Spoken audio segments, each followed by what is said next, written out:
Après les pages de réglage et la page média, on va foncer dans la page cut. La page cut, c'est un petit peu la mal-aimée de Resolve parce que on pourrait foncer directement dans la page edit pour faire nos montages. Vous allez voir qu'elle a un intérêt quand même. Moi, je l'utilise beaucoup avec ça, le Speed Editor. Si vous voulez une vidéo particulière sur cet outil qui nous permet d'aller encore plus vite pour faire un ours dans la page cut, n'hésitez pas à le dire dans les commentaires et on se fera ça ensemble. On sera plus dans les bases de DaVinci Resolve, mais on sera dans quelque chose d'un peu plus poussé, un peu plus clair et bien défini sur une utilisation particulière. Bienvenue dans Resolve 101, les bases de DaVinci Resolve. On y va juste après le générique.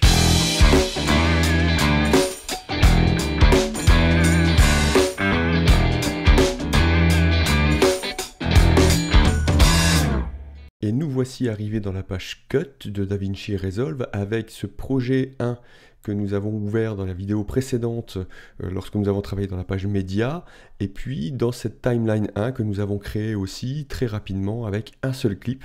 Dedans, souvenez-vous, c'est un clip qui a été tourné à l'iPhone qu'on va retrouver ici dans notre Media Pool. Alors, on va déjà faire le tour très rapidement là. Maintenant, on commence à être un petit peu familier avec cette interface. Donc en fait, on va aller regarder ce qu'on retrouve d'identique par rapport à la page média et qu'on va trouver aussi dans les pages suivantes sous une forme un petit peu différente à chaque fois, mais on retrouve les mêmes éléments. Ici, donc, ce fameux menu avec des éléments qu'on trouve à gauche et à droite, on va les voir, le Media Pool ici qui apparaît, la Sync Bin qui est donc un chutier synchronisé, les transitions, les titres, les effets qu'on va pouvoir appliquer sur nos clips. On va voir tout ça aussi au fur et à mesure. Le nom de notre projet ouvert et le nom de notre timeline ouvert. Quelle timeline est ouverte ici dans notre page Cut. Un menu Quick Export, on va aller le voir aussi tout à l'heure. Un menu full screen qui dit ce qu'il fait, on va aussi cliquer dessus, et l'inspecteur. Ensuite, donc, on voit que on a à nouveau cette même configuration déjà qu'on avait dans la page média avec deux éléments en haut de la page et un gros élément en bas de la page. Dans ce côté gauche ici, on va afficher ce qu'on souhaite, donc le Media Pool, les Sync Bin, les transitions, les titres, les effets.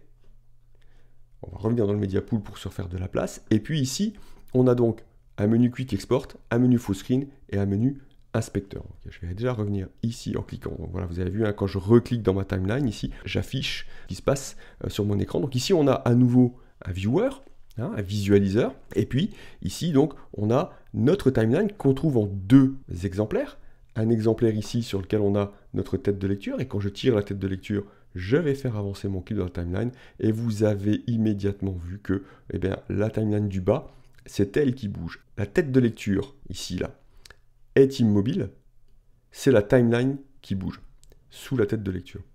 Ok, donc ça déjà, c'est un élément qui peut être un peu perturbant quand on arrive dans la page cut, mais qui va, vous allez voir, qui va être très intéressant à utiliser.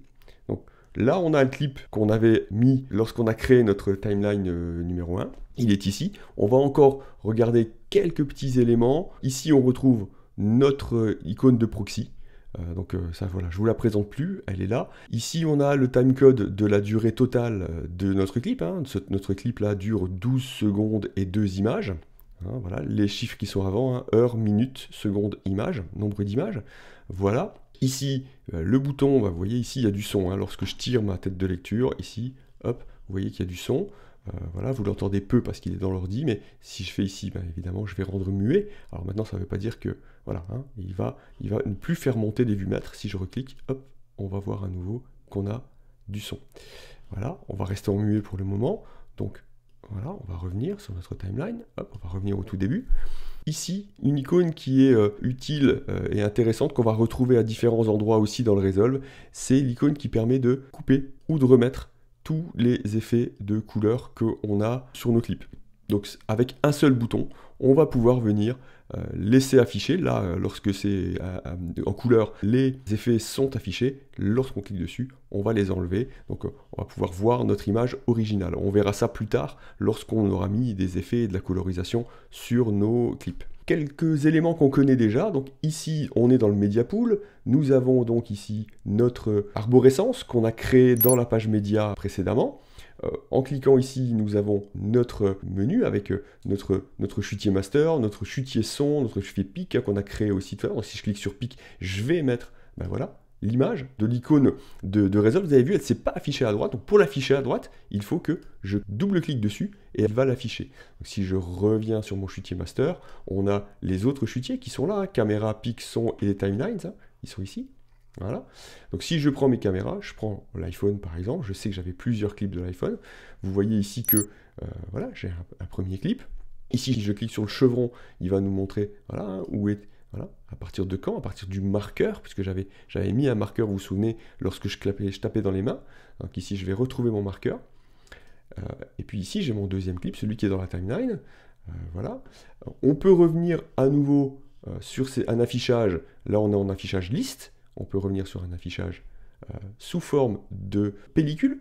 Donc ça, c'est intéressant aussi parce qu'on peut parcourir le clip simplement en passant. Je ne clique pas, hein, donc je clique pour sélectionner et ensuite je passe simplement ma souris et je peux parcourir le clip.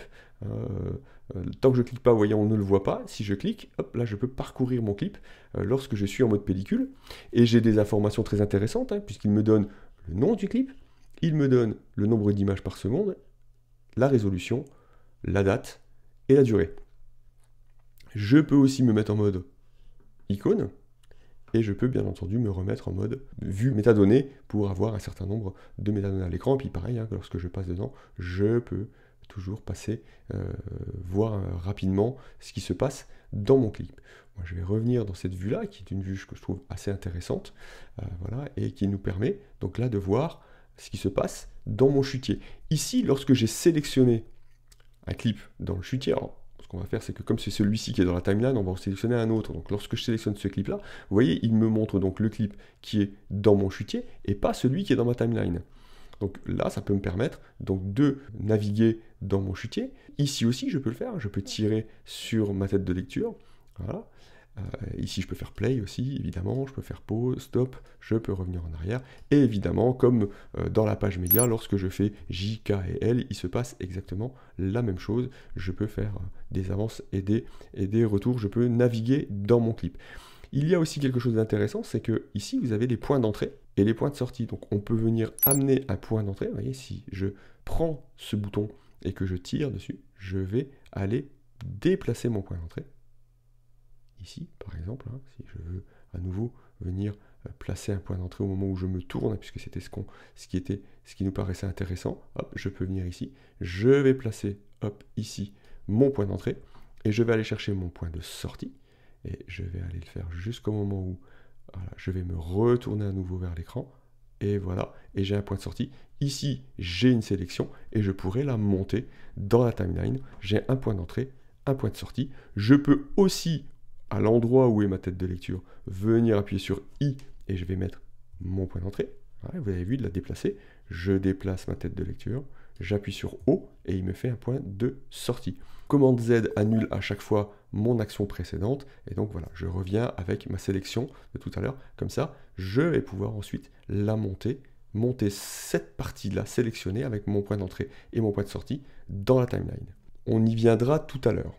Mon visualiseur m'indique donc le clip sur lequel j'ai cliqué dans mon chutier. Si je viens cliquer ici, à nouveau, il va me mettre le clip de la timeline. Si je fais espace, il va faire lecture. Je peux faire aussi évidemment play avec le bouton, ou je peux à nouveau faire L sur mon clavier et il va me lire le clip qui est dans la timeline. Lorsque je fais stop, je ne sais pas si vous l'avez repéré, mais ici, tout de suite, immédiatement, il y a un petit chevron qui est venu s'afficher. Voilà. Donc c'est une sélection automatique, c'est-à-dire que si de ce petit chevron ici, si je reviens sur un clip qui est sélectionné dans mon chutier, voilà, en double-cliquant, ici j'ai donc cette sélection. Si je décide de poser la sélection ici derrière, elle viendra automatiquement se mettre à l'endroit où est affiché ce chevron. Donc il ne viendra pas se mettre au niveau de la tête de lecture ici, mais il viendra se mettre après mon clip. Donc ça veut dire qu'il viendra ici, là, au niveau de ma timeline, et il viendra donc ici, sur cette timeline. On va aller regarder les différentes méthodes pour pouvoir le déposer. Et ici, vous avez un certain nombre d'icônes. vous avez cette icône-là qui vient nous permettre de insérer intelligemment, un Smart Insert. Donc là, on va voir ce que ça donnera lorsque je vais cliquer dessus. Vous avez ici cette icône qui vient dire Append, donc là c'est l'icône qui va poser le clip à l'endroit donc de ce fameux chevron. Ici vous avez l'action qui vient faire un Ripple Overwrite, donc on va voir ce que ça donne, c'est-à-dire qu'en fait il va poser et il va déplacer les clips qui sont derrière lui, hein, il va Ripple, vous allez voir le Ripple on va le retrouver assez régulièrement. Ici vous avez l'icône de Close-up, vous allez voir, ça c'est intéressant, il va faire un zoom automatiquement pour être plus proche dans le clip. Ici nous avons l'icône qui nous permet de placer au-dessus, place on top, et enfin, ici, l'icône qui va faire un source overwrite, c'est-à-dire qu'il va écrire par-dessus la source, hein, il va overwrite, il va écrire par-dessus. Donc, déjà, on va faire quelque chose d'assez simple, on va venir sur ce bouton-là, on va mettre qui est append, donc en fait, techniquement, lorsque je vais cliquer sur ce bouton, il va prendre cette sélection et il va venir la mettre à l'endroit où il y a le chevron, ici, derrière mon clip. Donc, je vais aller cliquer dessus, et le voilà, vous voyez ici il a créé donc un deuxième clip qu'il est venu mettre derrière sur ma table. Donc si je prends ma tête de lecture et que je viens là, on a bien notre premier clip et puis hop, un deuxième clip à partir du moment où j'avais pris ma sélection et qui va jusqu'au bout ici de ma sélection. Pour le supprimer, évidemment, alors soit je fais commande Z puisque c'était la dernière action que j'ai faite, soit je sélectionne mon clip ici en haut dans cette petite timeline ou ici en bas dans la grande et je viens faire supprimer avec le bouton de mon clavier. Petit détail, vous avez vu que mon clip est donc de couleur citron vert, hein, lime, c'est parce que ce sont les couleurs que nous avons données pour le clip dans la page média. Si je reviens sur mes caméras ici et que je vais choisir ma Sigma par exemple, que j'avais mis en beige, vous voyez mes clips sont beige. Si je viens chercher ma Blackmagic qui était orange, le clip va être orange. Hein, voilà. Donc si je reviens ici et que je vais aller chercher la Sigma FP par exemple, avec un autre clip, on va prendre celui-ci parce qu'il est sympathique, hein, voilà, ce clip-là, et que ben, de la même manière, je viens le sélectionner, je viens mettre un point d'entrée avec le I, j'avance dans mon clip, je viens mettre un point de sortie, le O, et je viens ici cliquer sur Append, donc poser après la tête de lecture, hop, voilà, vous voyez bien que j'ai le clip lime et le clip beige qui viennent l'un à la suite de l'autre. Et puis voilà, on peut venir comme ça, voir qu'on a bien mis nos clips l'un derrière l'autre. Sur la timeline, vous voyez que vous avez ici une seule piste avec de l'audio et de la vidéo. On peut muter l'audio, on peut muter la vidéo, donc on ne voit plus de vidéo, évidemment. On peut ici locker, hein, avec le petit cadenas, on bloque ces pistes, c'est-à-dire qu'avec cette piste on ne pourra plus rien faire si ce n'est la lire, on ne pourra pas plus déplacer les clips. Si je la débloque, voilà. Et on peut évidemment prendre nos clips, les déplacer, les mettre ailleurs, voilà, un au-dessus de l'autre, ou revenir les poser sur notre timeline. Et puis surtout, on va pouvoir, donc ici, vous voyez, lorsque, avec ma tête, alors moi je glisse ici avec, glissant mon doigt sur la souris, puisque j'ai une Magic Mouse, il y a d'autres méthodes, hein, si vous utilisez une autre souris ou un trackpad, voilà, vous allez pouvoir naviguer dans la timeline avec la molette de la souris, voilà, où vous allez pouvoir vous déplacer, vous pouvez aussi voilà, prendre la tête de lecture ici, la prendre en cliquant et vous déplacer ici. Admettons que je me mette ici et que je sois donc sur ce chevron, c'est-à-dire que l'endroit où je vais choisir de déposer un clip va être à l'endroit où il y a ce chevron.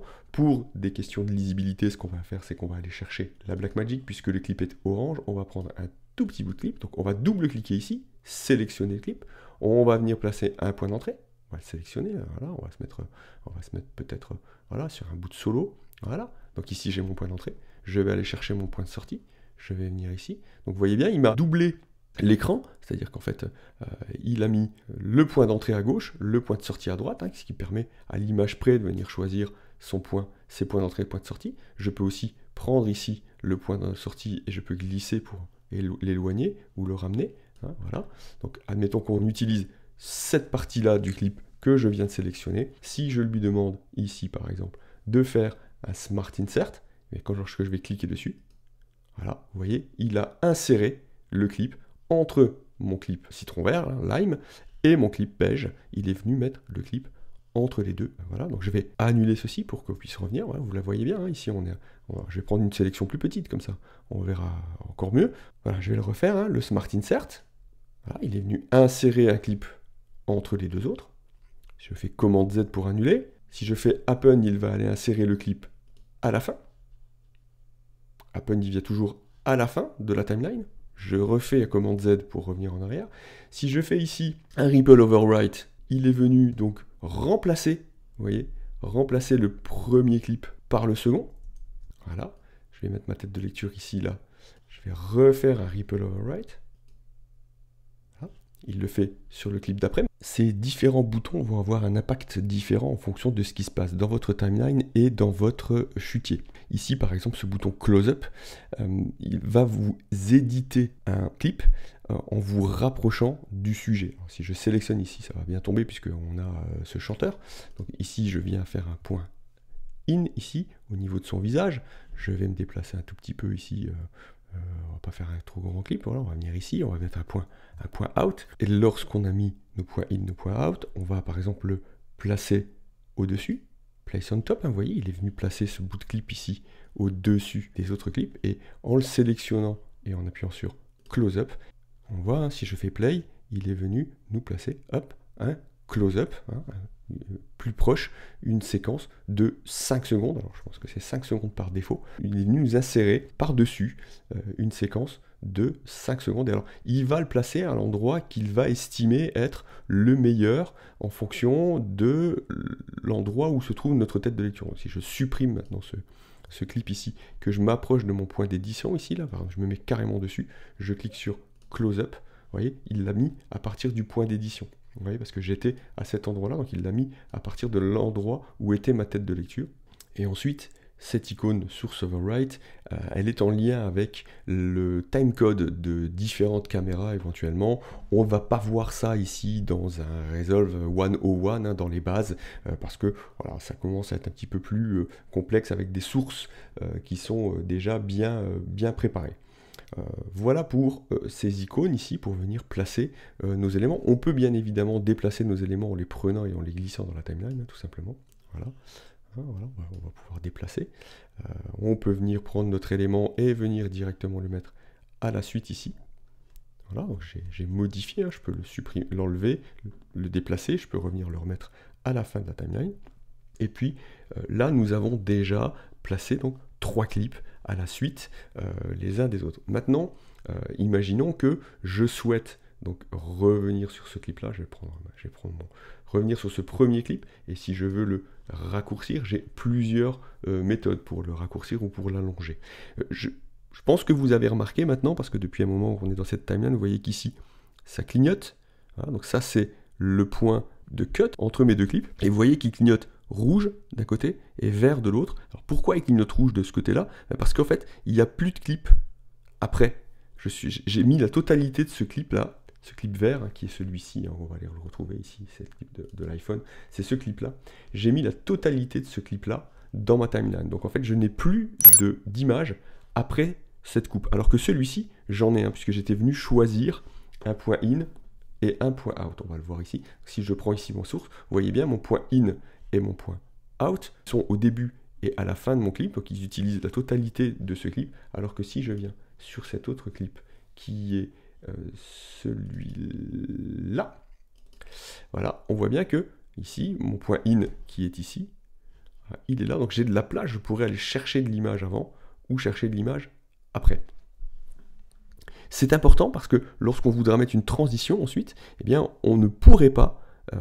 Resolve nous donnerait une boîte de dialogue qui nous dit attention, vous ne pouvez pas, vous n'avez pas d'image ici pour venir faire une transition. Est-ce que vous voulez qu'on coupe le clip et qu'on génère et qu'on crée la transition ou pas? On verra ça plus tard. Par contre, ce qu'on peut faire, si on veut réduire le clip de la fin de ce qui est affiché jusqu'à notre tête de lecture, eh bien on a plusieurs solutions. Ici on a petit ciseau, on peut cliquez dessus, et voilà, vous voyez, il a, à l'endroit de la tête de lecture, il a émis un cut.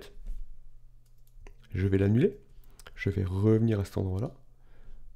Voilà, pareil à peu près, hein, voilà, parce que c'est pas important là, je vais revenir à cet endroit-là. On peut aussi faire, à l'endroit de la tête de lecture, un commande B pour couper. Donc voilà, vous voyez, j'ai à nouveau créé un cut. Je vais l'annuler encore une fois avec commande Z, à chaque fois, hein, c'est toujours ça.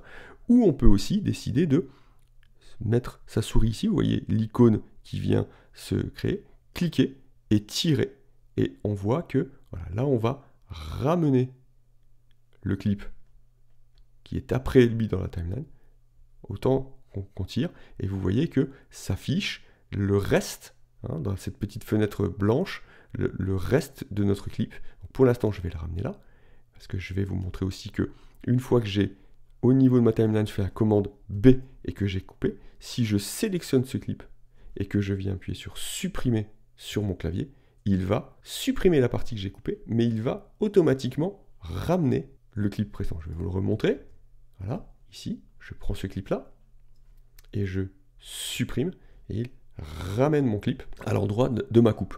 Donc évidemment, on peut aussi ne pas créer, vous voyez, si je ne crée pas de coupe et je viens reprendre mon clip avec l'icône ici et je viens tirer et je viens la ramener là et ça nous fait le même effet. Et là maintenant, lorsqu'on clique sur ce clip, on voit ce qui nous reste de clip hein, derrière lui. Et pareil, si on se met de l'autre côté, ici, on sait qu'on a du clip et qu'on peut en ajouter ou en enlever. Ça, c'est la manière de changer l'endroit de la coupe. Il y en a une autre, hein, c'est ici. Vous voyez cette icône, on peut prendre ce clip. Je clique dessus hein, au niveau de cette icône-là. Et quand on clique dessus, vous voyez, il nous indique, ici, hein, vous le voyez ici, là, vous allez le voir ici, il nous indique combien il nous reste de clips après. Donc on pourrait voilà, tirer notre clip. Alors là, cette fois-ci, on ne change pas de point de coupe, mais par contre, on décale notre clip sur notre timeline. Et vous voyez en haut, dans le visualiseur, il nous met le point d'entrée, le point de sortie qui se modifie en fonction de l'endroit où je vais déplacer mon clip. Donc, ce que je vais faire, c'est que je vais déplacer mon clip. Et vous voyez que lorsque je le déplace vers la gauche, là-bas, la coupe est rouge, hein, parce que j'ai pas de clip au bout. Et si je viens déplacer mon clip, il va me créer un petit cadre pour me dire, il reste du clip. On peut aller chercher du clip là-bas, donc là. Et vous avez la petite fenêtre qui s'affiche dans le clip, qui me dit, là, alors je vais revenir à 0, qui me dit tout de suite que là, mon clip est à 0, je n'ai pas bougé. Et si je le tire vers la gauche, il va me dire que, voilà, je me déplace de, ici, 20 secondes, 21 secondes, 20 images, pardon, 20 images, 21 images, 24 images, 1 seconde, et je vais le lâcher là, par exemple, donc je suis revenu d'1 seconde vers l'arrière, j'ai fait moins 1 seconde, et je vais lâcher mon clip. Je peux le faire exactement de la même manière avec celui-ci, je le prends, et là je me déplace, et vous voyez que la petite fenêtre s'est affichée pour me dire que je me suis décalé de 12, 13, 14, 15, allez, on va se décaler de 15 images. Voilà. Ici, vous avez des moyens d'éditer votre timeline comme ça, de manière assez simple. Deux petites icônes ici, qu'on trouve là. Ça parle, hein, c'est-à-dire que ici, lorsque je vais éditer les images de mon media pool vers ma timeline, si je clique sur ce bouton, je l'enclenche, vous voyez, il se met en rouge, je n'éditerai que la vidéo. Ici, je n'éditerai éventuellement que l'audio. Évidemment, quand je les remets, j'édite vidéo et audio. Je vais le faire hein, pour que vous voyez. On va aller se choisir un petit bout. On va double-cliquer ici. On va se prendre un tout petit bout ici, un point in et un point out. Et je vais lui dire de n'éditer que la vidéo. Et lorsque je vais mettre par-dessus, par exemple, pour être au plus clair, hein, pour se mettre place on top, je vais placer par-dessus. Vous voyez, je n'ai mis que de la vidéo. Je vais annuler ça. Je vais revenir et inverser, ne mettre que de l'audio. Pareil, je vais faire place on top. Et vous voyez, je n'ai posé que l'audio. Il n'a pas posé la vidéo. Et évidemment, si je paye les deux, eh bien, il va poser les deux. Voilà, vous voyez qu'ici, il y a du son sur mon clip. Nous avons fait les premières bases d'édition d'une timeline. Hein. Vous voyez, on a mis 3 clips à la suite, on en a déplacé un, on a créé un cut. Maintenant, on va revenir gentiment ici dans les options de visualiseur. Ici, on a notre visualiseur. On va pouvoir regarder ici ces options-là qui vont nous dire que ici, je suis sur le clip source. Je pourrais aussi être sur le source tape. Si je clique dessus, ici, il va, dans ce visualiseur, m'afficher les 3 clips qui sont dans ce chutier, à la suite les uns des autres. Donc ici, vous voyez, quand je vais déplacer ma tête de lecture, il va passer sur le premier clip, et vous voyez, il le sélectionne à gauche, hein, le premier clip, le deuxième clip, et puis le troisième clip. Si je reste sur Source Tape et que je change de chutier, je retourne sur mes chutiers caméra. Alors si je vais sur mon chutier caméra, vous voyez, il m'affiche la totalité des clips qui sont dans ce chutier. Si je vais chercher les clips de l'iPhone, il va m'afficher donc ces 3 clips. Le premier ici, qui était un subclip en plus, hein, qu'on avait sélectionné, il est là, subclip, qu'on avait sélectionné précédemment. Ensuite, la vidéo complète, et enfin, cette troisième vidéo à l'iPhone. Ok ? Et ici, troisième icône, l'icône de la timeline. Donc en fait, en cliquant ici, on va voir la timeline, hein, puisque on a cliqué sur l'icône de la timeline. L'icône d'à côté, ce sont les zones, les safe areas, les zones sauves. Lorsqu'on clique dessus, on va pouvoir choisir ce qu'on veut afficher sur notre visualiseur comme safe zone, safe area. Donc, par exemple, on peut afficher une petite croix au centre de notre écran. Je ne sais pas si on va la voir correctement. Oui, elle est là. Voilà. On peut afficher ça et la laisser afficher. On peut afficher un cadre pour les titres. Donc techniquement, notre titre doit être dans le cadre. S'il est à l'extérieur du cadre, il risque de ne pas s'afficher partout, sur tous les écrans en entier. On peut afficher la zone d'action. Il ne faudrait pas que l'action de notre clip se passe à l'extérieur de cette zone. On peut en afficher plusieurs, évidemment. Voilà, les titres et l'action. On peut les enlever. On a tout ce qui est film, hein, en 1.33, en 1.66 et puis jusqu'en 2.35, voilà, et puis on peut choisir lesquels on affiche. Et puis on a, pour ce qui est pour les réseaux sociaux, hein, on a le vertical en 9/16e. Donc là on sait que ce qu'on va voir à l'écran sur une timeline verticale, ça va être uniquement ce qui est dans cette zone. Et puis on va au 16/9e, hein, le classique, voilà, on est en format 16/9e, ou alors le 1:1, donc le format carré qu'on trouve maintenant sur les réseaux sociaux. Ça, ce sont des guides qui ne seront pas affichés à l'export, mais qui nous permettent de savoir dans quelle zone on met notre action ou notre titre. Si je décidais de créer une nouvelle timeline, en fait, moi j'ai un chutier timeline, hein, donc je suis venu ici, j'ai sélectionné mon chutier timeline, je viens ici. Si je décidais de créer une nouvelle timeline, je pourrais faire un clic droit ici et créer une nouvelle timeline, ou aussi commande N. Il me donne la même fenêtre que lorsque nous étions dans la page média précédemment. Je vous invite à y retourner si vous voulez qu'on aille retourner voir la totalité des options qu'on peut avoir pour créer sa timeline. Je crée la timeline, elle va s'appeler timeline 2. Il l'a jetée dans le chutier master. Je peux la déplacer dans mon chutier timeline. Donc si je reviens ici, voilà, mes 2 timelines vont être ici. Je peux sélectionner la timeline que je veux afficher ici, puisque du coup, il m'a créé maintenant une liste déroulante avec mes 2 timelines, timeline 1 et timeline 2, la timeline 2 étant vierge, hein, vous voyez, voilà, la timeline 1 étant peuplée. Voilà. Je vais revenir sur ma timeline 1. Vous avez vu ici, lorsque on clique droit, on peut créer aussi un nouveau chutier, une nouvelle bin, on peut importer des médias, on peut supprimer les clips dans les chutiers, etc. On peut aussi créer une nouvelle timeline en utilisant les clips, enfin le chutier sélectionné. Donc en fait, on retrouve des options qu'on avait dans la page média. Donc je ne vais pas les revoir ici, mais voilà, on retrouve dans cette page des options qu'on avait dans la page média. Donc comme je vous expliquais, il y a un certain nombre de moyens et on peut faire des choses différemment et à différents endroits dans le Resolve. Il y a un moyen d'importer un nouveau média sans repasser par la page média. Ça va être simplement de s'ouvrir une fenêtre de Finder, dans laquelle on revient sur notre Samsung T5, un média que je nous ai préparé, et donc j'ai rajouté un média que j'ai mis sur mon SSD, et si je prends simplement ce média et que je le dépose dans mon media pool, ou alors sur ma timeline, voilà, il va pouvoir déposer le média dans la timeline. Lorsque je lâche, le média est déposé dans la timeline, et il est aussi déposé ici, dans le chutier. Alors, il s'est mis dans le chutier dans lequel j'étais, il s'est mis dans le chutier timeline. Donc, ce que je vais faire, c'est que je vais simplement annuler ceci. Je vais revenir dans mon chutier master. Je vais aller rechercher ma fenêtre de Finder. La voilà. Et je vais reglisser mon média sur ma timeline. Lorsque je lâche, vous voyez, hop, lorsque je lâche, il a déposé mon fichier sur ma timeline et il a jeté mon fichier dans mon chutier master. Je peux prendre ce fichier et décider de le mettre ailleurs, donc dans caméra par exemple. Et une fois qu'on est dans caméra, ça a été tourné ça à la Sigma, je le sais, je viens dans le jeter dans Sigma et il va être ici dans Sigma. Je vous rappelle qu'il ne déplace pas les fichiers depuis notre SSD. Donc là, j'ai eu beau le déplacer et dans mes chutiers et même éventuellement sur ma timeline.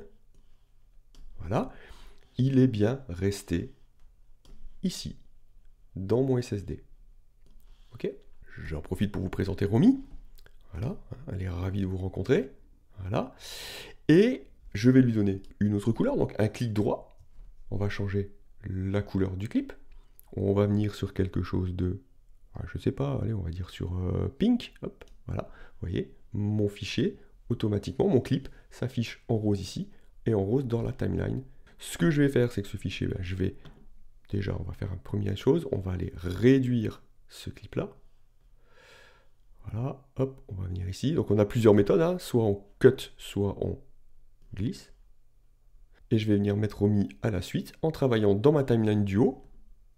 Parce que si je viens ici, alors voilà, je peux venir ici, je vais sélectionner, mais simplement, ici en venant là, il suffit, vous voyez, regardez, il va dire à l'endroit où il veut mettre, vous voyez, cette petite icône bleue à un moment qui s'affiche ici. Dès que je maintiens, il va me proposer, donc soit ici, il va le poser, vous voyez, je ne lâche pas, hein, je maintiens mon clip, donc je vais le refaire, je suis ici, ok, mon clip est là, je le sélectionne, je le déplace, je ne le lâche pas. Et quand je viens ici à l'arrière, voilà, il peut me proposer de le poser là, de le poser ici, sur une piste supplémentaire, de le poser à cet endroit-là sur cette piste, ou de venir ici, et lorsque je lâche, il va aller le déposer là derrière. J'ai déplacé mon clip à la suite de l'autre. Voilà. Nous voilà ici pour les éléments de base. On peut aussi regarder quelque chose qui est très intéressant. Si on reprend ce clip-là, par exemple, si je sélectionne ce clip, ici, sous le visualiseur, vous avez deux icônes. Ici, cette première icône qui nous dit prévisualisation rapide. Lorsqu'on clique, il va plus rapidement prévisualiser la timeline. Je ne sais pas si vous vous rendez compte, en fait. Si je reviens en arrière, si je fais play classiquement, voilà, il va simplement faire play. Voilà, si je reviens encore en arrière et que je fais prévisualisation rapide, il va lire plus vite. Je pense qu'il va lire à peu près à 1,5 fois ou 2 fois la timeline pour qu'on puisse prévisualiser plus rapidement. Et puis ici, on a un bouton d'outils. Lorsqu'on clique dessus, il va nous ouvrir un certain nombre d'outils sous le visualiseur qui va nous permettre, qu'on va voir au fur et à mesure, hein, ici avec un outil de transform, un outil de crop, un outil de zoom dynamique, de composite, la manière dont on compose nos images, vous allez voir, hein, dont on les affiche, voilà, le composite, la vitesse, la stabilisation, correction de lentilles, hein, voilà, un petit peu de de colorisation, et travailler l'audio avec des éléments qu'on va pouvoir, vous allez voir, je vais vous montrer ça, qu'on va pouvoir travailler ici aussi avec l'inspecteur. Mais avant d'arriver à l'inspecteur, simplement, on va regarder ces trois icônes aussi ici. Le Quick Export, ben, ça porte son nom, hein, d'export rapide. On clique dessus, il nous ouvre une fenêtre qui nous permet d'exporter très rapidement sa timeline dans son intégralité, ou alors en y mettant un point d'entrée ici,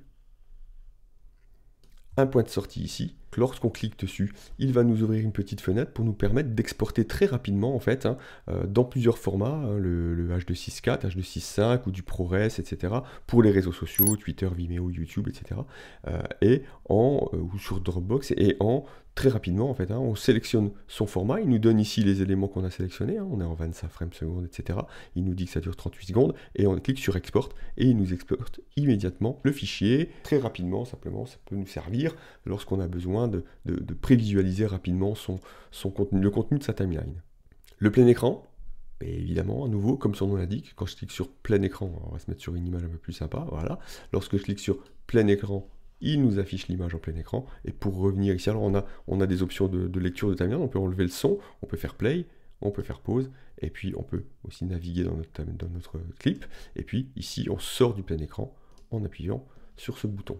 Voilà, pour prévisualiser sa timeline, c'est très intéressant. Et puis l'inspecteur. Donc lorsqu'on clique sur l'inspecteur, ici, il va nous donner des éléments. Alors, des éléments de la vidéo, des éléments de ce qui concerne l'audio qu'on va pouvoir retravailler, et des éléments concernant le fichier avec nos métadonnées ici. En cliquant sur le menu options, on va pouvoir resetter la vidéo si on y avait apporté des effets ou des modifications, l'audio, enlever tous les effets vidéo, enlever tous les effets audio, ou alors enlever et resetter, remettre à zéro la totalité des éléments qu'on avait pu faire.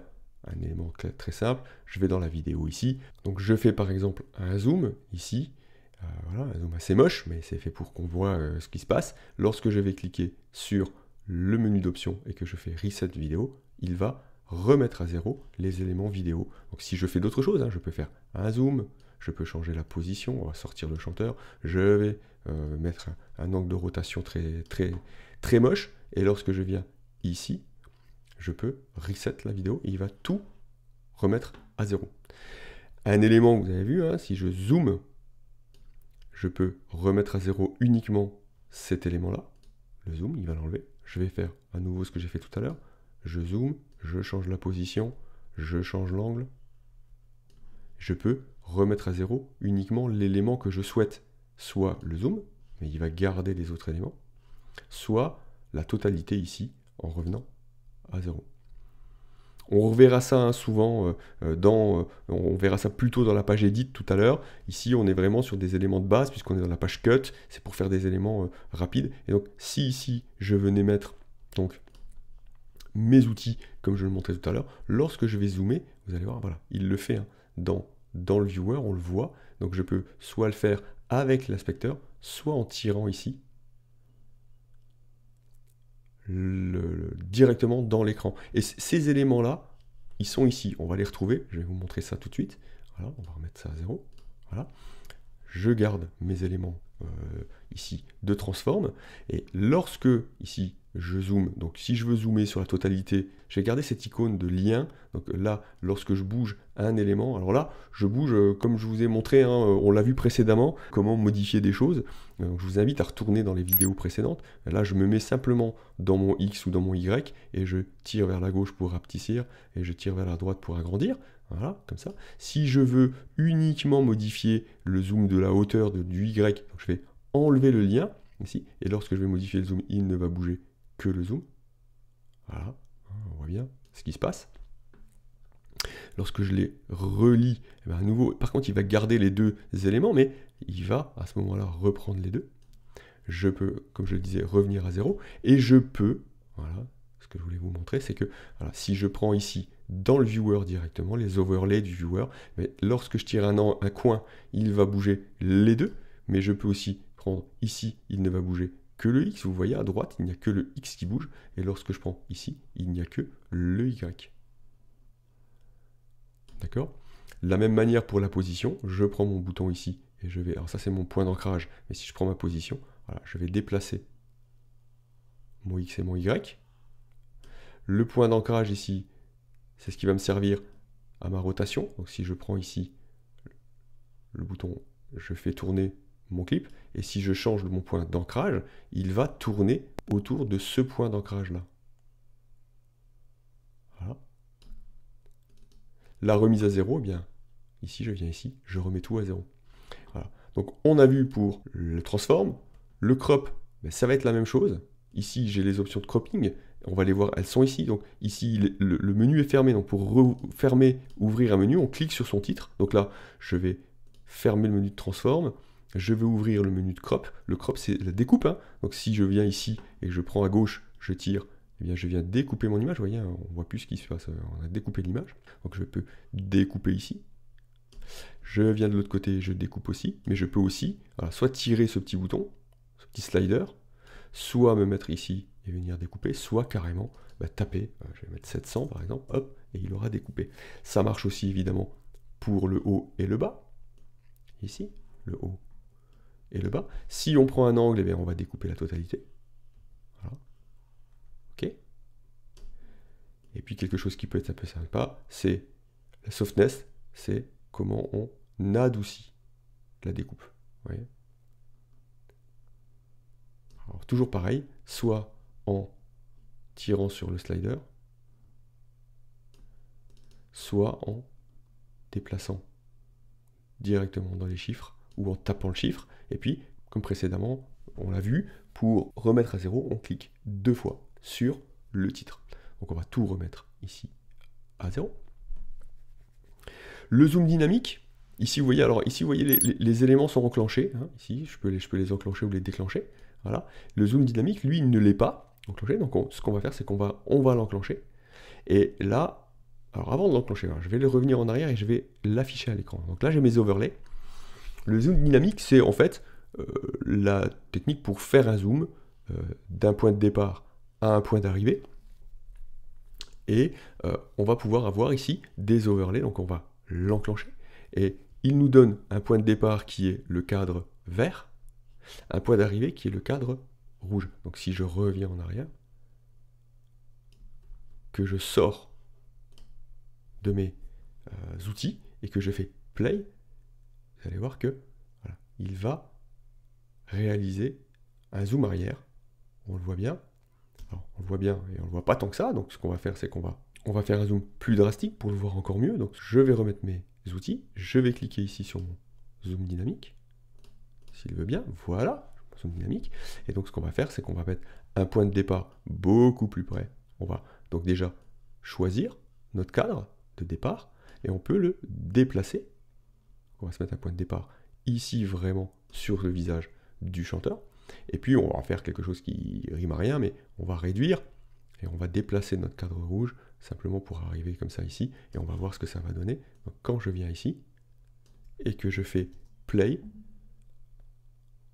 vous voyez qu'il a créé automatiquement un zoom, un déplacement dynamique dans mon image. Dans l'inspecteur, on peut décider d'inverser avec le bouton swap. On va inverser. Donc on voit bien ici, on a le cadre de départ et le cadre d'arrivée. Si on swap, ben voilà, on va avoir le cadre de départ et le cadre d'arrivée qui ont changé. On peut choisir le mode avec un mode linéaire, un mode is in, is out, ou is in et out, les deux. Alors qu'est-ce que ça veut dire is in, is out? Ça veut dire en fait qu'on va avoir un mouvement d'entrée is in, de sortie is out, où le zoom va ralentir, accélérer quand on est en is in, ralentir quand on va être en is out. On va mettre les deux là et vous allez voir que en fait il va démarrer, le Resolve va démarrer gentiment, accélérer ensuite le mouvement pour aller finir à nouveau gentiment sur son image de fin.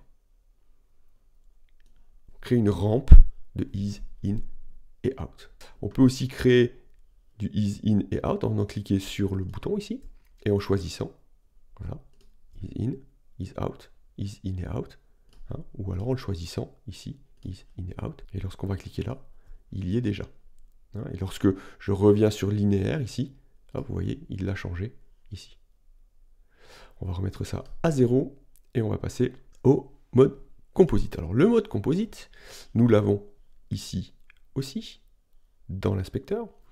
Pour qu'on voit ce qui se passe avec le mode composite, nous allons nous placer deux images l'une au-dessus de l'autre. Donc ce que je vais faire, c'est que je vais aller rechercher ici, dans mon chutier, je vais aller rechercher un petit peu l'image du chat. On va mettre un point in et un point out. Je prends cette image-là, je viens la mettre. Alors, vous avez vu, là, j'ai encore utilisé une autre méthode. Hein. Plutôt que de venir cliquer sur un des boutons ici, je prends mon image et je viens la glisser sur ma timeline. Lorsque je lâche, évidemment, voilà, ici, on voit bien, hein, on voit pas le chanteur en dessous. D'accord? Une technique, c'est de sélectionner le clip d'au-dessus, d'appuyer sur D, il va le désactiver. D'accord? Et vous voyez, on voit ce qui se passe en dessous. Et on va travailler donc sur cette image du chat, là, ici, pour changer son mode de composite. Donc là, il est normal. Alors déjà, on peut modifier son opacité. Si on modifie l'opacité, eh bien, on va commencer à afficher ce qui se passe en dessous. Plus je glisse, et moins évidemment on va voir. Voilà. Donc vous allez voir qu'on va pouvoir créer des transitions à la main, comme ça en fait on n'a pas besoin d'aller chercher des transitions qui existent déjà. Voilà, on est à 100%. Vous voyez que lorsque je le modifie ici, il nous le modifie là, hein, l'opacité elle est là. Voilà. Et puis, le mode de composite, donc lorsqu'on clique ici sur le petit chevron, eh bien en fait, on va avoir la liste des modes de composition. Donc, je ne clique pas pour ne pas les sélectionner, mais on va avoir les différents modes, hein, ajout, color, voilà, etc. On va pouvoir tous les passer pour voir que à chaque fois, on va modifier le mode de composition entre les deux images en fait. Voilà. Je vous laisserai jouer avec ça, c'est ici que ça se passe. Et donc parfois on va avoir besoin d'afficher une image l'une au-dessus de l'autre. Si par exemple ici je me mets en mode screen, vous voyez bien qu'on a les deux, et ensuite on va jouer sur l'opacité du clip qui est dessus pour pouvoir venir dire je vais faire afficher un peu plus de l'image en dessous ou moins. Et puis pareil, si je viens sur l'image d'en dessous et que je choisis de modifier la composite, voilà, on va aller voir plus l'image du dessus puisque l'image en dessous s'efface gentiment. On va revenir en mode normal, on va revenir ici aussi en mode normal. Voilà. Et nous avons les éléments de vitesse. Donc ici, on voit bien que notre vitesse est à 1, à 100%, que le clip dure 4 secondes, 21 images. Le speed ici est ici. On peut changer la direction du clip. Il va dans le sens normal. On l'inverse. On est en reverse. C'est pas flagrant.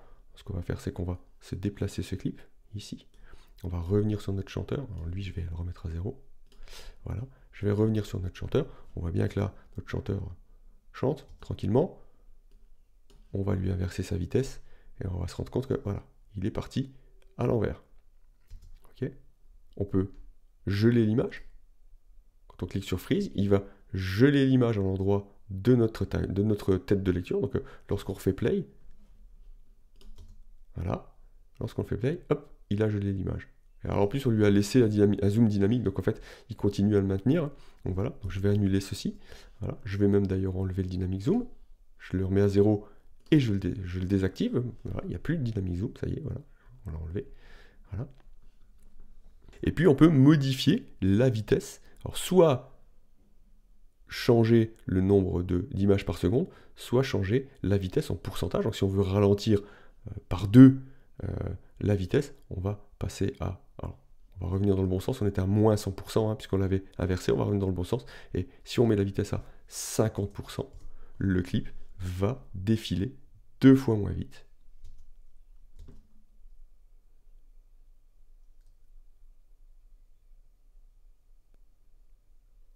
Voilà. Pas très beau, mais c'est le concept. Voilà, on peut remettre à 0. Et vous voyez qu'il avait affiché qu'il tournait à 12 images et demie par seconde. Hein, il nous l'affiche, il modifie l'un ou l'autre. On va revenir à 100%. Et puis, on peut modifier la durée en cliquant dedans carrément et en venant taper les chiffres qu'on souhaite.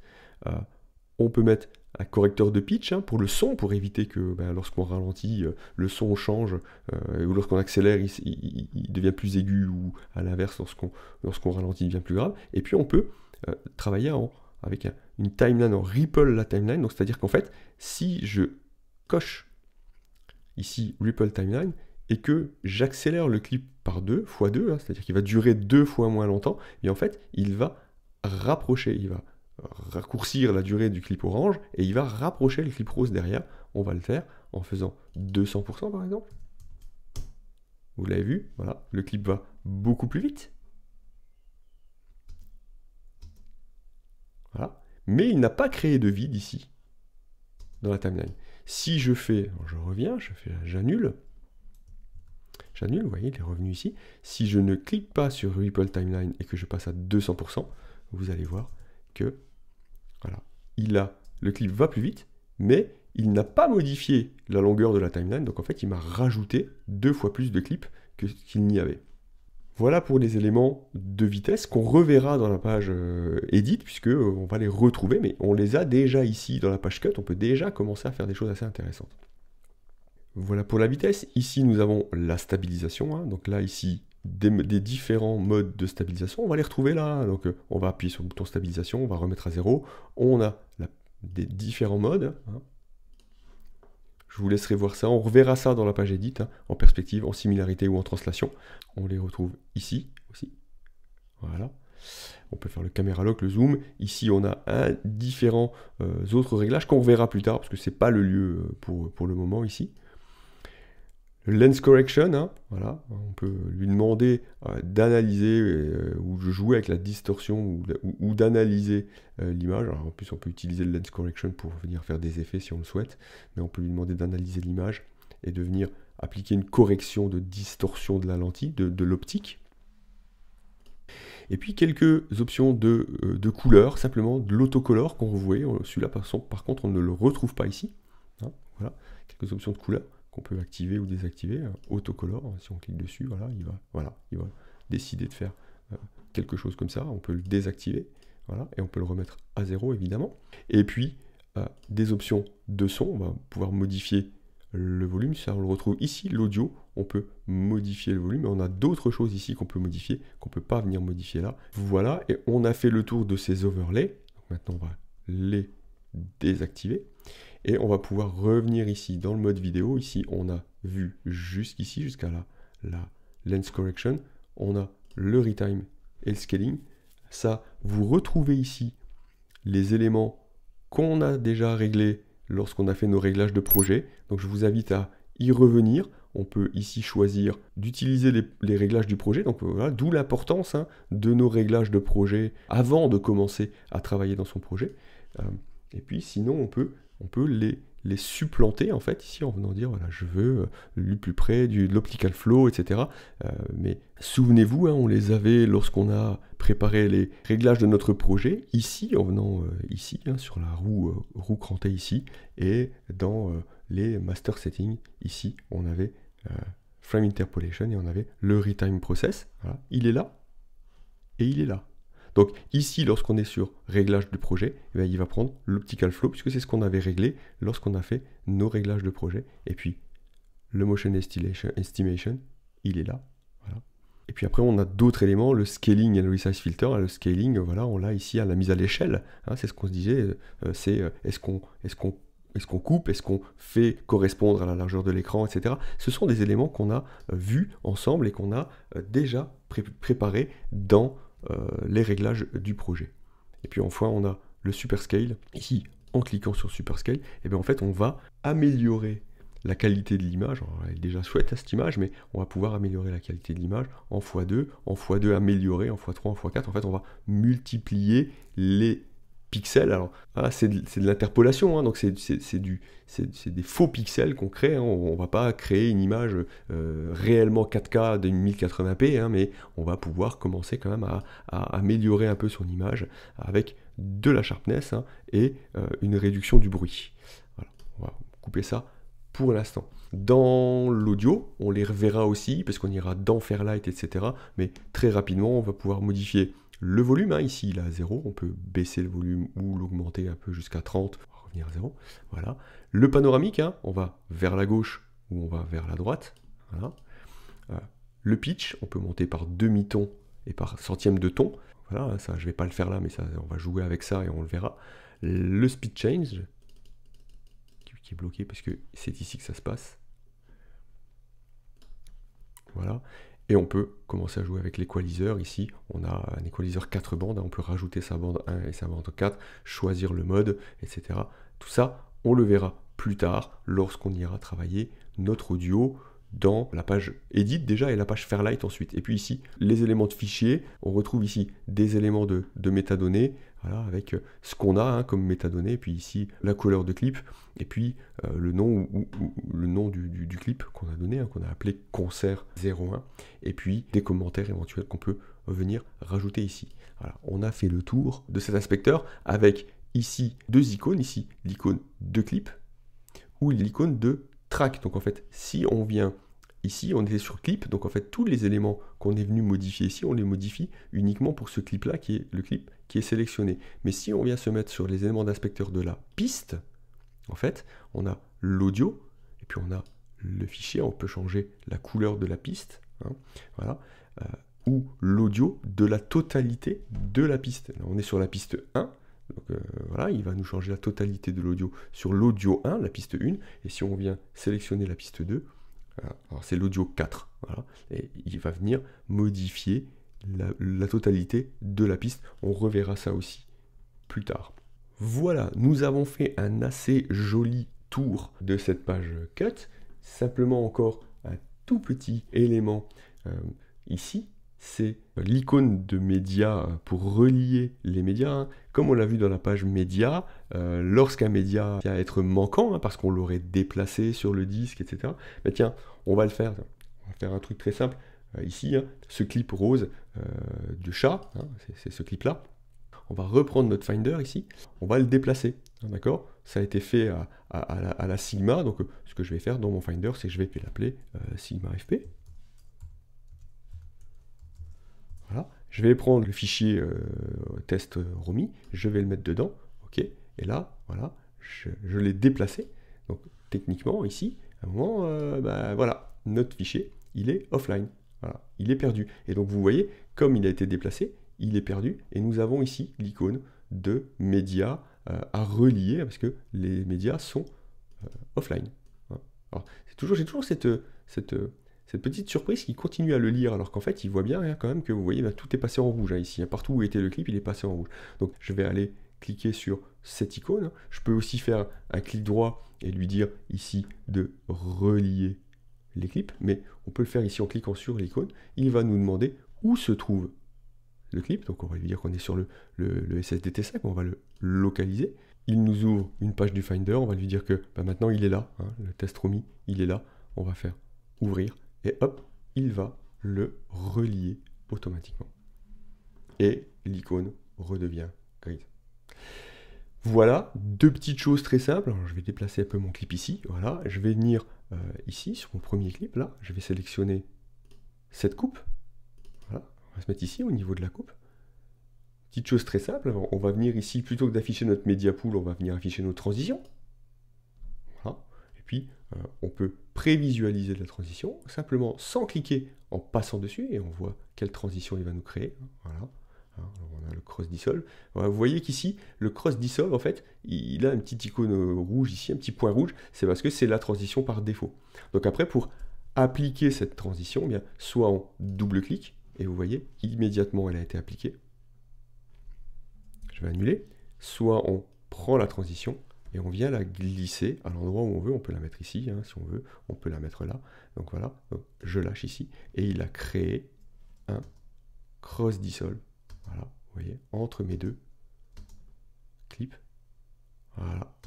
Lorsque je m'épose et que j'ai toujours cette sélection ici de fait, je peux venir modifier mon cross dissolve, je peux modifier sa taille. Voilà. Il nous donne des indications. Je peux le faire ici aussi. Hein. Je prends le bord de ma transition et je la déplace. Et vous voyez que, ce qu'on a vu tout à l'heure, lorsque je clique ici, vous voyez qu'il affiche une petite fenêtre blanche ici qui me dit combien il me reste de clips pour pouvoir appliquer une transition. Mais il va le faire aussi lorsque je prends ma transition et que je tire. Il me dit je ne peux pas aller au-delà de ça. Parce qu'au-delà, j'ai plus de clips Lime, j'ai plus de clips précédents. Donc hop, c'est seulement ici que je peux appliquer ma transition. Et donc hop, voilà. Il m'ouvre aussi tout de suite une infobulle hein, qui me dit de combien je suis en train de modifier ma transition et surtout combien de temps elle dure au complet. Ici, je sais qu'elle dure 2 secondes 1. Ici, elle dure 1 seconde et 22 images. Et ici, elle va durer jusqu'à 3 secondes, voire un peu plus, jusqu'à 4 secondes, 11 images. Donc, si je lâche ici et que je viens faire play sur ma transition, voilà, c'est une transition qui est beaucoup plus longue. Voilà le moyen d'appliquer une transition dans la page cut. Alors il y en a plein, des transitions, moi j'en ai plein, vous en avez par défaut. Voilà. On est sur des transitions vidéo, on a les transitions audio aussi, et puis on a des favoris, vous pouvez les favoriser. Favoriser, c'est cliquer sur la petite étoile ici, donc si je viens favoriser celle-ci, qui est la cross dissolve, qui est celle par défaut, quand je vais dans les favoris, voilà, elle est là. Et il suffit de décliquer, d'enlever la petite étoile pour qu'elle soit plus favorisée, donc à vous de préparer ces choses-là. Ensuite, nous avons les titres, donc voilà, on peut ouvrir la page de titre. Pareil, hein, sans cliquer, si je viens simplement passer ma souris, voilà, il va nous afficher ce qu'il va mettre en œuvre. Donc on peut prendre un simple titre, on va le prendre ici et on va venir le glisser ici au-dessus de ce clip-là.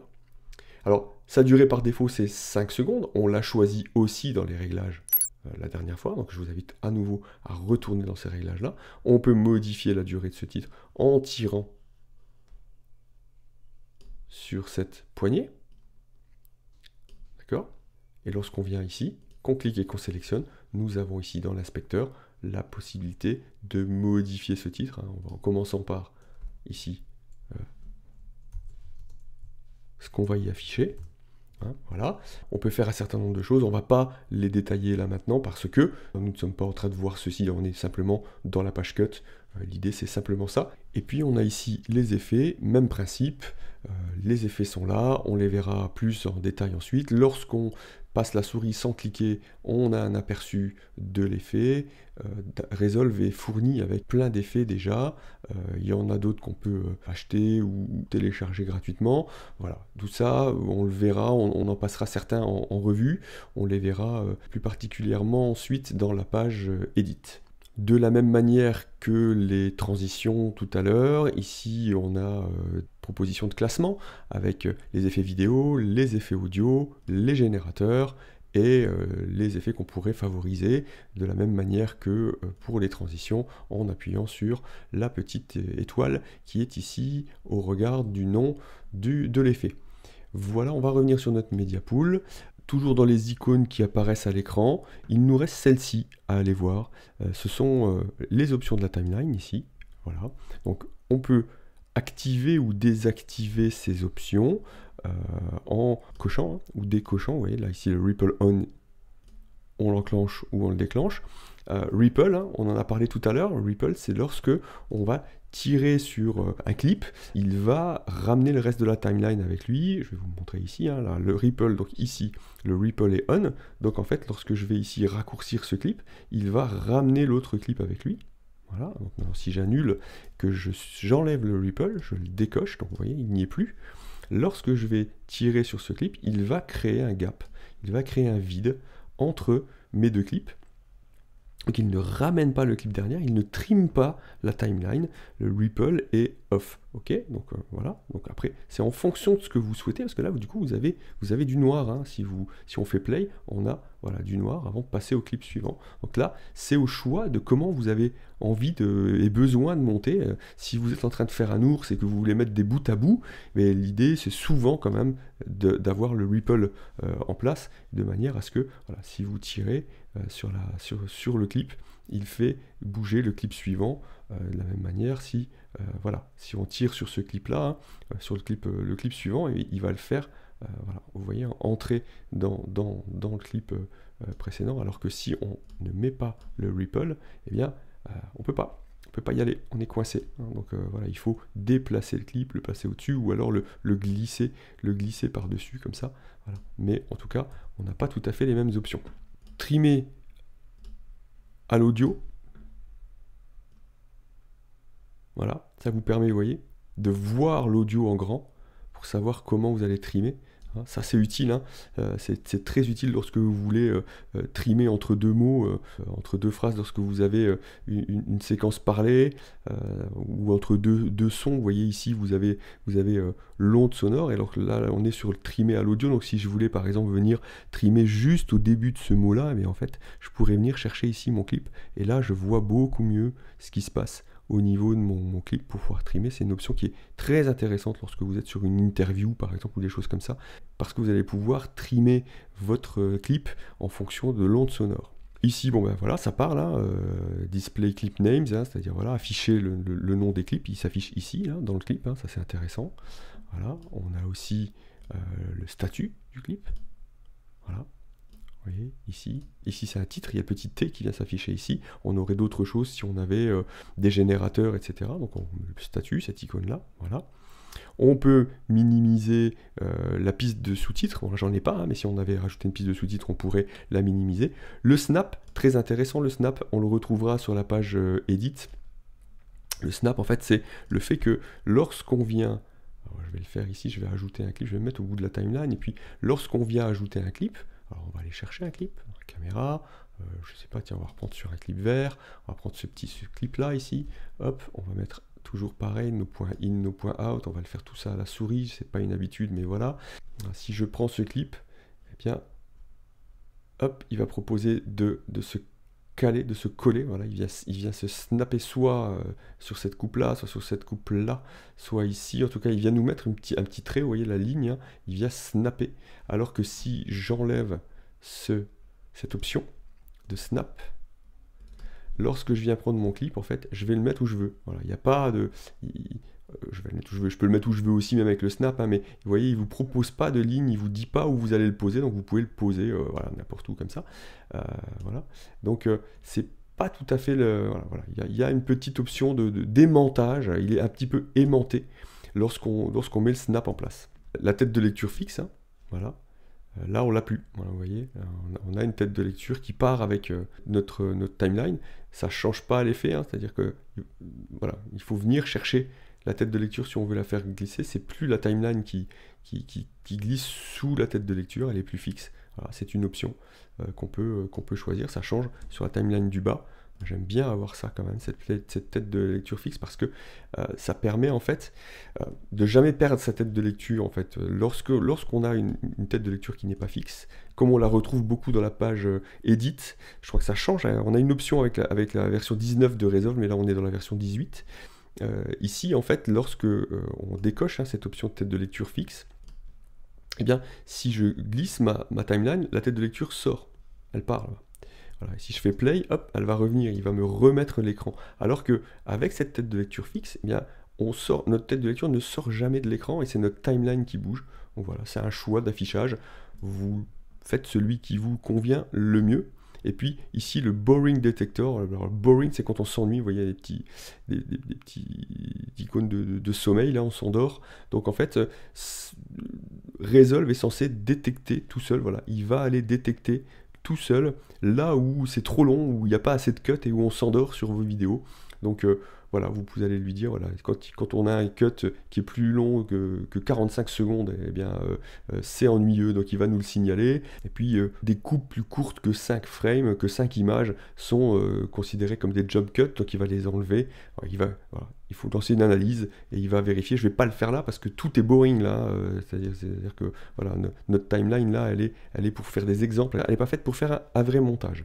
Voilà pour les options de la timeline. Très vite ici, 3 icônes avant qu'on passe sur les actions de la timeline, mais 3 icônes ici, parce que ici, cette icône-là, c'est le Ripple On, donc en fait, vous voyez, il est ici hein, aussi, donc c'est un raccourci, ici, donc là, le Ripple On est activé. Si je clique ici, je le désactive, voilà, et si je reclique, je vais le réactiver, il va être activé ici, voilà, c'est un raccourci, hein, ok, voilà.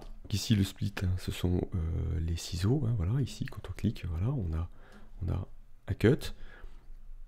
J'annule, on a le commande B qui nous fait la même chose, voilà, que je peux à nouveau annuler. Et puis on a ici aussi, dans la timeline, le Razor, hein, commande B, parce que B c'est Blade, la lame. Donc quand on clique là, voilà, il nous a fait aussi un coup de lame. Voilà, le petit marqueur. Le marqueur, en fait, si je clique dessus, il est bleu. Si je clique dessus, hop, vous voyez, il met un marqueur dans la timeline ici. Voilà. Lorsque vous passez sur une icône dans le Resolve et que vous avez ce petit chevron là, cette petite flèche, c'est que vous avez des options pour cette icône. Et donc pour activer ces options, mais on appuie sur CTRL. Et lorsqu'on appuie sur CTRL, alors on peut choisir la couleur. Les options pour le marqueur, c'est de choisir la couleur du marqueur. Donc si j'appuie simplement, je clique un coup sur le marqueur, ben, il va nous mettre un marqueur bleu, parce que c'est celui qui est par défaut. Je vais l'annuler. Si je vais CTRL-clic, je peux aller choisir le marqueur jaune, par exemple. Il va me mettre un marqueur jaune. Et si je me déplace et que je reclique, il va choisir le jaune cette fois-ci. Hein. Voilà pour ces quelques petites icônes là qui sont en dessous de nos options. Et là maintenant, on va aller voir les actions de la timeline. Donc lorsqu'on va cliquer sur cette icône là, alors on va pouvoir faire un certain nombre d'actions. Je vais commencer par le bas puisque je viens des marqueurs. Donc ici vous avez l'ajout d'un marqueur. Hein, voilà, hein, on appuie et on ajoute un marqueur. Donc ici le marqueur c'est le raccourci de l'action qu'on a ici, hein, voilà, qui est là, ajouter un marqueur. On a aussi la possibilité en passant par ce menu de cliquer et de choisir la couleur et d'ajouter un marqueur. Donc lorsqu'on va cliquer dessus, voilà, il met un marqueur et on va pouvoir changer la couleur. Il nous ouvre la boîte de dialogue. Voilà. ici, créer des sous-titres à partir de l'audio, mais ça fait ce que ça veut dire, hein. Il va vous créer une piste de sous-titres à partir de l'audio qu'il va détecter dans la timeline. D'accord? On n'a pas trop de clips avec du son, donc ce que je vais faire, c'est que je vais prendre ici, eh ben tiens, je vais aller dans ma timeline 2, tiens, ça va être bien, voilà, la timeline 2 qui est vide, je vais prendre ce clip ici, je vais venir le poser sur ma timeline, le voici, hein, voilà, il est là, et là je parle, donc dans ce clip je parle, donc on va simplement venir ici, on va prendre, créer des sous-titres à partir de l'audio, il nous ouvre la boîte de dialogue, on crée un sous-titre, il analyse l'audio, et voilà, il ajoute ici une piste de sous-titres qu'il a créé avec l'audio. Et il a reconnu l'audio et il permet de faire des sous-titres. Voilà, ça fait ce que ça dit que ça doit faire et c'est plutôt pas mal. Je vais revenir sur ma timeline 1, celle-ci on va la laisser comme ça, hein, au fur et à mesure on avance et on laisse notre timeline comme elle est. Ici, une fonction de détection des cuts dans les scènes. L'idée, c'est lorsqu'on a une seule piste de vidéo avec des cuts déjà, une vidéo qui est déjà pré-montée, on va lui proposer, il va utiliser l'intelligence artificielle pour aller vérifier et voir où est-ce qu'il y a des cuts dans cette scène.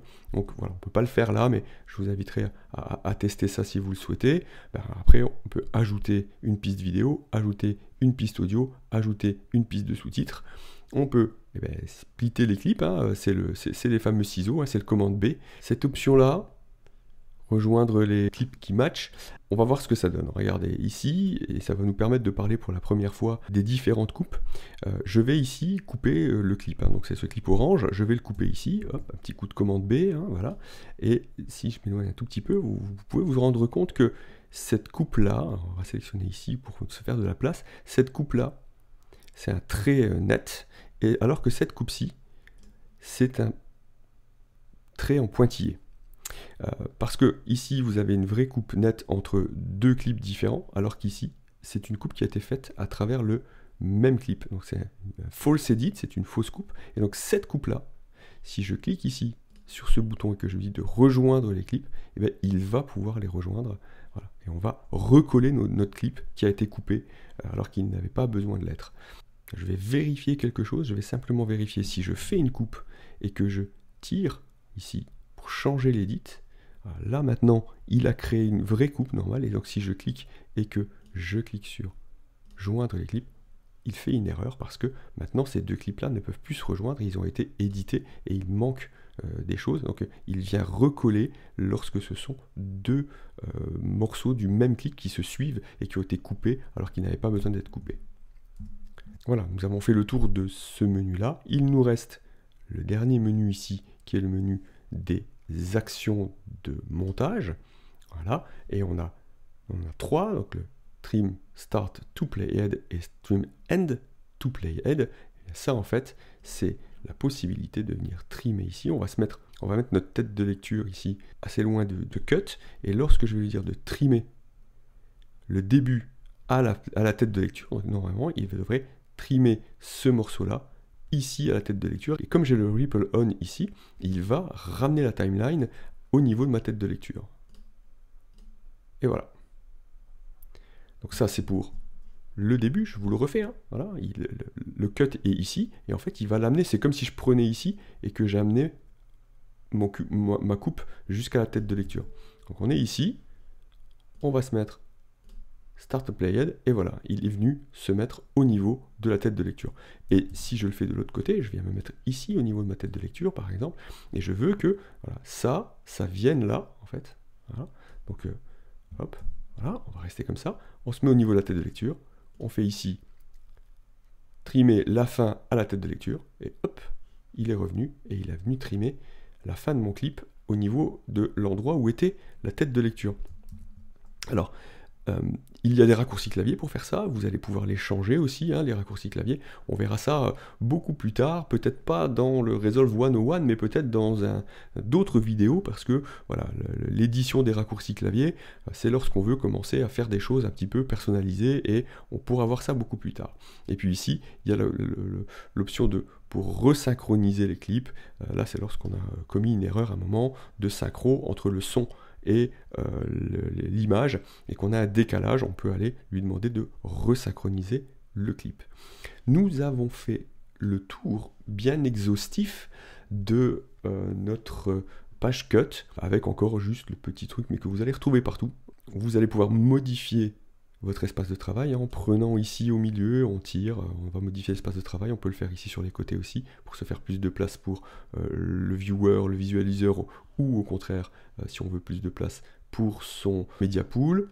Et puis voilà, nous en avons fini pour cette page cut. Nous avons plus que fini, parce qu'on est allé bien loin quand même, on est dans le 101, mais on y est bien plus que ça en fait. Un petit détail, je vous ai beaucoup parlé du besoin de sauvegarder votre database, etc. Régulièrement, lorsqu'on fait des éditions, ici vous voyez, c'est écrit éditer, voilà, hop, et là il l'a fait disparaître parce que on a l'autosave, je vous invite à retourner voir aussi là à nouveau dans les réglages l'autosave, s'il n'y avait pas l'autosave, et bien en fait il ne sauvegarderait pas les actions que je fais dans la timeline. Là il le fait tout seul et l'édit disparaît dès que il a sauvegardé, donc il sauvegarde tout le Resolve, mais par mesure de sécurité régulièrement, l'idée c'est de faire un petit coup de fichier, sauvegarder le projet, ou commande S.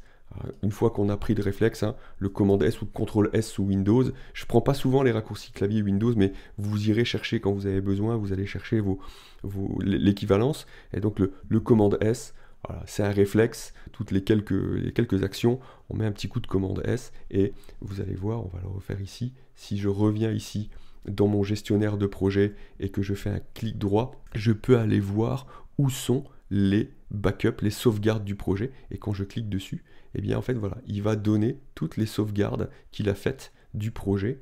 Alors, on peut les classer par l'ordre, par la date de modification, du plus récent au plus ancien, ou l'inverse, ou par nom. Et c'est ici en fait qu'on va pouvoir aller venir récupérer nos projets, nos sauvegardes, nos backups de projets, si jamais on a un problème. Voilà pour cette page cut. Un gros morceau qui nous attend encore ensuite, c'est la page edit évidemment, parce qu'on va y passer beaucoup de temps. Et on va faire ça à votre rythme, quand vous voulez. Je vous y attends. À très vite.